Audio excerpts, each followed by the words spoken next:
ሰላም ሰላም እንዴት ናችሁ? ውድ ዩቲዩብ ተመልካቾቻችን እንዲቆያችሁ ዛሬ እንግዲህ ካለፈው የቀጠለ ዮናስ ከበደ ከኢቢኤስ መሰናበቱን ተከትሎ ይዘንላችሁ የመጣነው ቪዲዮ ነበረ። ከዛ እየቀጠለ ዮናስ ከበደ እንግዲህ ከኢቢኤስ ለቋል ስንል በርካቶች አላመኑም። የውሸትና አሳተኛ መረጃ ነው በሚል ብዙዎች አስተያየት ሲሰጡበት ነበረ። ነገር ግን ዮናስ ከበደ ከኢቢኤስ ለቋል ማለት ነው።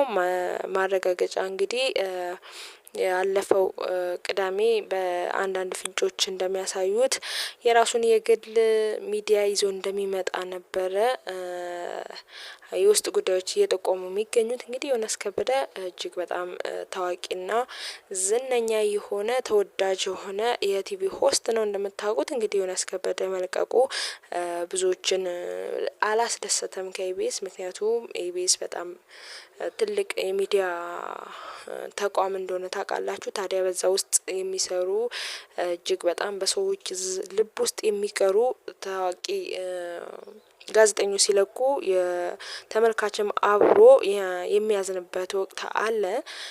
ከዚህ በፊትም እንግዲህ ኢቢኤስ በርካታ የኢቢኤስ አዘጋጅ የነበሩ ጋዜጠኞችን አሰናብተዋል።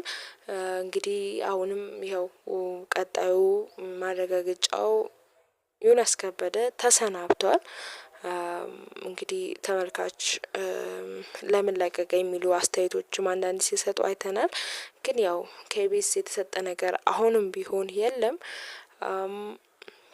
ወደፊት የሚታይ ነው። የራሱን ነገር ይዞ ሲመጣ ወደፊት ምናየው ነገር ነው የሚሆነው። ታዲያ ሁለተኛው እጅግ አስገራሚው ነገር ደግሞ ከኢቢኤስ እንዲሁ እንደ ዮናስ ከበደ ሁለተኛዋ ተሰናባች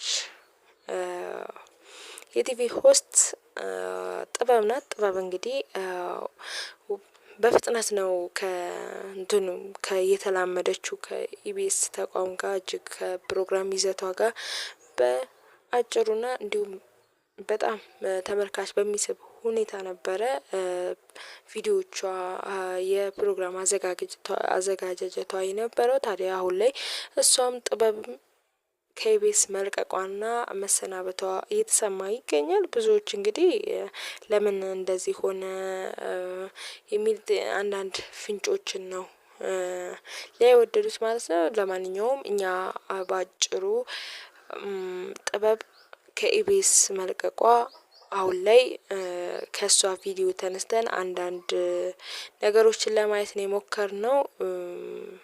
እንግዲህ አዲስ ቪዲዮ አዲስ መረጃ እስክናገኝ ድረስ ቸር ሰንብቱ።